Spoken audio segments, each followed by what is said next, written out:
¿Qué tal si empezamos con nuestro estudio? Yo les voy a compartir la pantalla.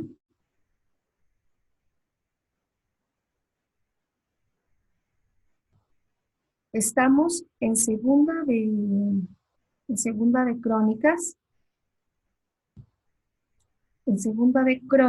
24, en la mitad del capítulo. Les invito a que si pueden, bueno, yo les voy a compartir ahorita la pantalla para que podamos ver. Entonces, habíamos ya estado leyendo ayer del 1 al 14 y hoy vamos a leer del 15.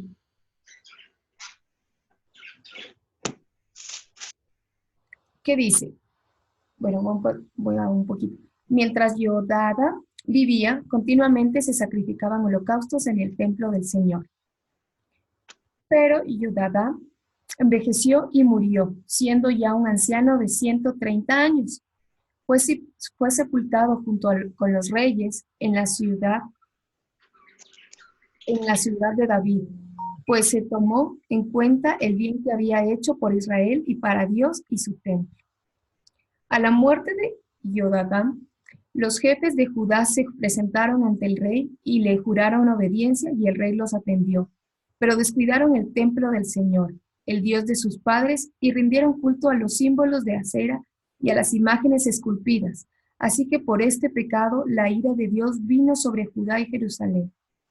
El Señor les envió profetas para que se volvieran a él, y los profetas los amonestaron, pero ellos no les hicieron caso. Entonces el Espíritu de Dios vino sobre Zacarías, hijo de sacerdote de Yodata, y de pie, en un lugar donde todo el pueblo pudiera verlo, les dijo: Así ha dicho Dios, porque quebrantaron ustedes los mandamientos del Señor.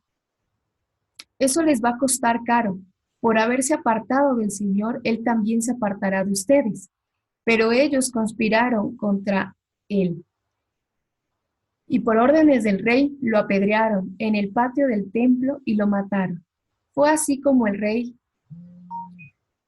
Joás se olvidó de la bondad con que Jodam, el padre de Zacarías, lo había tratado, y hasta mató a su hijo. Antes de morir, Zacarías sentenció: el Señor es testigo y habrá de pedirles cuenta. Un año después, el ejército de Siria atacó a Judá y a Jerusalén, y acabó con todos los jefes del pueblo, y todo el botín de guerra lo envió al rey de Damasco.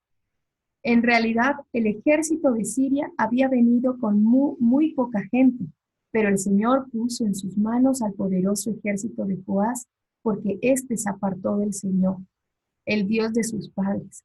Esta fue la sentencia del Señor contra Joás. Cuando los sirios se fueron, dejaron a Joás agobiado por sus dolencias. Además, sus siervos conspiraron contra él por causa de la muerte de los hijos del sacerdote, y lo mataron en su propia cama. Y Joás fue sepultado en la ciudad de David, aunque no en los sepulcros de los reyes. Los que conspiraron contra él fueron Sabat, hijo de Simeat, el amonita; Josabad, el hijo de Simerit, el moabita. En cuanto a los hijos de Joás, el incremento de los tributos que éste estableció y la restauración del templo del Señor, todo está escrito en las historias del libro de los reyes. En lugar de Joás subió al trono su hijo Amasías. Bueno, esta palabra para mí ha sido confrontadora también en muchos aspectos, porque bueno, como antecedentes veíamos que el sacerdote y su esposa lo habían protegido, lo habían cuidado dentro del templo, lo habían criado. Y entonces, mientras él vivía, sin duda tuvo una gran influencia de Joás. Joás tuvo una gran influencia de parte del sacerdote. De hecho, fue una de las pocas personas que le guiaban en el camino del Señor. Y Joás lideró la restauración del templo del Señor y el pueblo participaba felizmente de esta restauración. Pero cuando ya el sacerdote muere, ya envejeció y se murió, dice primero que fue sepultado junto a los reyes. Él disfrutó de ese privilegio, lo honraron porque sabían todo el bien que el sacerdote había hecho al pueblo, a, para Dios y aún en la guianza o en ser guía, en ser el líder espiritual de Joás. Entonces, ahí vemos la importancia, ¿no? De que lo terminan honrando. Y recordemos que los anteriores reyes no fueron sepultados ahí por su mal reinado. Sin duda, el liderazgo espiritual en el rey de parte del sacerdote fue muy claro. Pero ya cuando muere, dice que se presentaron los jefes de Judá y en cambio, ahí Joás ya no honró, ya no tenía en cuenta al Señor. Lo que antes era la prioridad para Joás se perdió, él perdió la visión. Las personas de las que él se rodeó para tomar los consejos, las decisiones, no fueron las mejores. Ya no tenía ese líder espiritual rendido al Señor y tampoco él era un líder rendido al Señor. Aquí yo me ponía a pensar en la importancia que nosotros tenemos de tener un líder espiritual a nuestro lado, que sea maduro, que pueda ayudarnos a nosotros y que nos motive, que nos incentive a buscar al Señor, a hacer las cosas acorde al Señor. Qué bueno tener un consejo sabio, un corazón que le tema al Señor. Esa es la importancia del discipulado. Nosotros tenemos que buscar, que buscar intencionalmente a alguien, esa persona. Porque vemos que cuando él perdió, que cuando el rey perdió, en cambio, todo esto cometió un montón de errores y vemos el final de él, ¿no? Después dice en el 20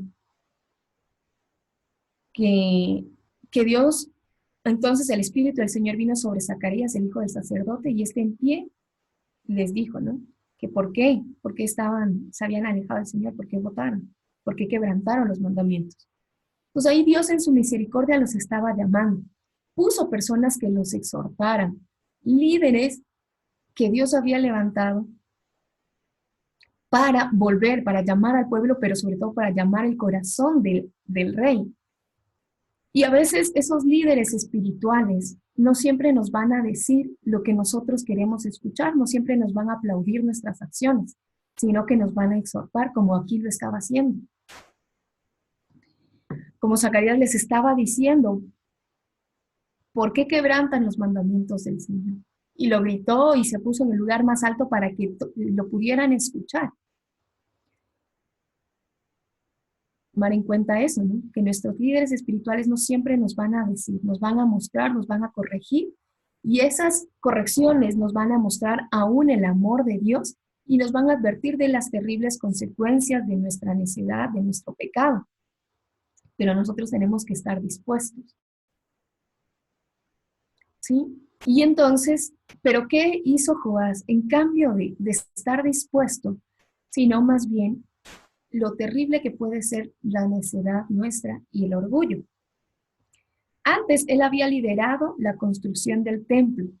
Ahora Joás lideraba el asesinato del profeta.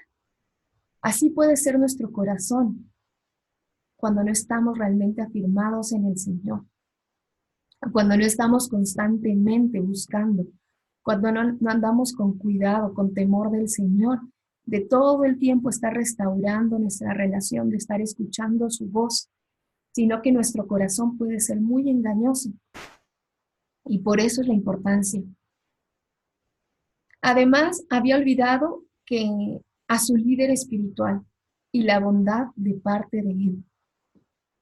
Perdió su rumbo fácilmente, se negó a arrepentirse En cambio, Zacarías hizo lo que tenía que hacer. Se levantó como el líder que tenía espiritual, proclamó la verdad y lo que Dios pedía, aunque eso le haya costado la vida. Esa es la diferencia, ¿no? Qué importante es eso, de que aún nosotros podamos entender que estamos siendo de testimonio y los que son papás se levantan como guías espirituales frente a sus hijos, por ejemplo. Y qué importante es proclamar la verdad, como Dios lo dice, a pesar de que a veces esas cosas no les gusten, corregir a nuestros hijos a pesar de que esas cosas no les gusten escuchar, no les guste tomar en cuenta, pero es tan importante. Entonces, pasan las consecuencias, él pierde la batalla, el pueblo se pone en contra, lo asesinan, termina hecho un caos todo, ¿no? En los versículos siguientes podemos ver. Y sin duda el Señor es justo y es todopoderoso. Entonces las consecuencias del apartarse del Señor son dolorosas. Y que nosotros podamos tener eso en cuenta a la hora de corregir a otros también. Porque sabemos que si no corregimos esas consecuencias para Él, son para esas personas o para la persona que tenemos que corregir son dolorosas. Y que es preferible que le duela la verdad porque las consecuencias pueden ser peores. Y vemos eso, ¿no? Que aunque empezó bien, Joás terminó muy mal. Y así no fue digno de ser sepultado con los reyes. Una vez más se vuelve a repetir. Aunque era rey, no fue sepultado con él. ¿Qué podemos tener como conclusión de esto? La importancia del liderazgo espiritual. El discipulado es clave. No nos cansemos de insistir y trabajar en ello. Qué privilegios que nosotros podamos tener como iglesia y que siempre estemos pensando en el discipulado, no en acumular personas que vayan a la iglesia un domingo, sino en el discipular, el de enseñar a otros mediante la relación. Qué bueno que nosotros podamos tener un líder y les animo a que continuemos con eso, a que busquemos el tener un líder espiritual a nuestro lado, maduro, que nos pueda enseñar en nuestra vida y que nos ayude a tomar decisiones. Pero también en la importancia de que nosotros como líderes espirituales frente a otros, que podemos ser esa luz y que de hecho estamos enseñando y siendo ejemplo para otros, pero que busquemos de manera intencional el discipular a otros, el enseñar a otros, el mentorear a otros. Y necesitamos rodearnos de personas que espiritualmente nos ayuden a crecer, que busquemos personas maduras en la fe, amistades, personas que podamos buscar un consejo. Eso es lo que yo les puedo compartir de lo que aprendí de este devocional